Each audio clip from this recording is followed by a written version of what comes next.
बहुत मेहनत करना चाहता है, उसको आगे बढ़ना है, पढ़ाई में करके मेहनत करना है, आगे बढ़ना है। फिर वो बेचारा जानता है, उसके पिता भी जानते हैं, उसकी माता भी, मम्मी भी जानती है कि पढ़ाई में कमजोर है बच्चा, लेकिन फिर भी क्या कर रहा है, वो बैठ के पढ़ाई करना चाहता है, वो बैठ के मेहनत करना चाहता है।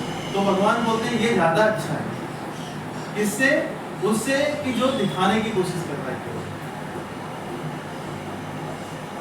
इसलिए भगवान कह रहे हैं अपना नियत कर्म करो, क्योंकि कर्म न करने की अपेक्षा कर्म करना श्रेष्ठ है, कर्म के बिना तो शरीर निर्वाह भी नहीं हो सकता। भगवान कह रहे हैं कि हे अर्जुन, तुमको कर्म करना है। अभी क्या कर्म है, अभी धर्म है हमारा स्टूडेंट लाइफ में हमको पढ़ाई करना है, तो पढ़ाई करना ही हमारा प्रमुख धर्म है। हम पढ़ाई छोड़ के दूसरा कुछ नहीं कर सकते। तो तुम कर्म नहीं करोगे ऐसा नहीं हो सकता। कर्म तो नियत कर्म तुमको करना ही है, ये तुम्हारा स्वभाव है। अभी तुम स्टूडेंट लाइफ में हो, तुम क्षत्रिय हो, क्षत्रिय हो तो तुम्हारा स्वभाव है कि तुमको युद्ध लड़ना है। और किसके लिए कर्म करो अर्जुन, सबसे मुख्य बात यहाँ पर बता रहे हैं, किसके लिए कर्म करो। यज्ञार्थात् कर्मणो न्यत्र। हे अर्जुन, भगवान विष्णु के लिए कर्म करो। जैसे मैंने बताया कि कर्म किसके लिए करना चाहिए हमें, भगवान के लिए। क्यों, मैं पैसा कमाऊंगा तो अपने लिए कमाऊंगा कि भगवान के लिए? क्यों अपने लिए कमाओगे तो क्या क्या होगा, प्रॉब्लम क्या होगा पता है क्या होगा? जैसे एक बच्चा था, वो विदेश में जाने वाला था, अभी यहाँ पढ़ाई कर रहा था, तो उसको अभी विदेश में नौकरी मिल गई, तो बहुत खुश हो गया, क्योंकि उसके पिताजी हमेशा क्या पूछते थे उससे, उसको जितना भी पैसा देते थे और हमेशा उसका हिसाब लेते थे। जब वो पढ़ाई करता था, उसको 1000 रुपया भेजते थे तो हमेशा पूछते थे कितना खर्चा हुआ, क्या क्या खर्चा किया, कहाँ कहाँ गया, मेरे को हिसाब बता। तो उसको ना हर एक रुपए का हिसाब देना पड़ता था। तो उसको ना लगा कि अभी नौकरी मुझे बाहर मिल गई है, अब जो है अब तो मजे ही मजे हैं, अब तो पापा मेरा हिसाब भी नहीं लेंगे और मेरा जो पैसा मिलेगा वो तो मैं पूरा खर्चा करूँगा, मजे से एंजॉय करूँगा।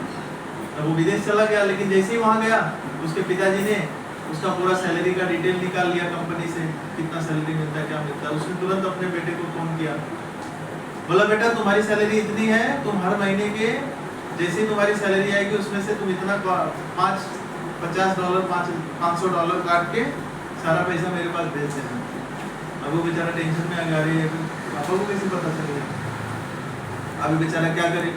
तो $500 काट के जो पैसा रहता था अपने पिताजी को भेजते जाता था। बोला अरे यार इधर भी आके मजा नहीं कर पा रहा। तो फिर वो, लेकिन क्या करे, भेजता रहा। फिर कुछ दिन बाद जब उसके पिताजी बूढ़े हो गए और फिर उसको लगा कि अभी इसकी शादी करानी है, तो उन्होंने शादी तय कर लिया। बोला बेटा अब तुम आ जाओ वहाँ से, अब तुम्हारी शादी करानी है। तो यहाँ पे कोई लड़की पुलिस वाली को ढूंढा, पुलिस वाली लड़की को ढूंढ के उसका शादी तय कर दी। तो आया लड़का, देखा लड़के को, शादी हो गई। शादी हो जाने के बाद उसके पिताजी ने एक दिन बुलाया अपने बेटे को, बोला बेटा ये तुम्हारे, उसके पास कुछ 50 लाख की 7 लाख जो भी पैसे थे, बोले इतने पैसे तुम्हारे अकाउंट में मैं ये चेक दे रहा हूँ, तुम डाल लो। तो उसके बेटे ने पूछा पिताजी ये पैसे कहाँ से आपके पास आए? बोले ये तो तुम्हारा ही पैसा है, तुम्हारा ही पैसा, मैं तुमसे मांग के तुम्हारा पैसा यहाँ पे सेविंग कर रहा हूँ, क्योंकि तुम्हारे भविष्य के लिए वो काम आएगा।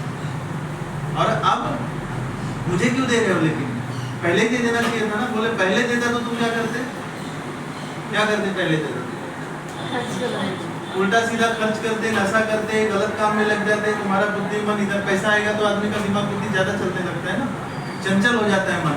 फिर क्या करते हैं, गड़बड़ काम कर देते हैं और अपना भविष्य पूरा खराब कर देते हैं।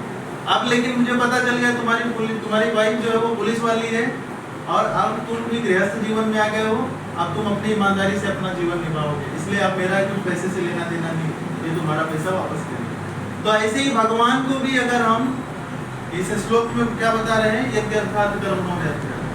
यदि हम भगवान विष्णु के लिए कर्म करते हैं, इसका मतलब भगवान हमारा सब कुछ नहीं लेते हैं। भगवान क्या करते हैं, जो भगवान को हम देते हैं उससे कई गुना ज्यादा हमको भगवान क्या करते हैं, रिटर्न देते हैं। और इसीलिए लेते हैं भगवान, क्योंकि अगर हम नहीं देंगे तो क्या करेंगे, हम गलत कर्म में फंस जाएंगे। इसलिए हमें क्या करना चाहिए, जो भी कर्म करना चाहिए हमें भगवान के लिए। हरि ओम तत्सत, मतलब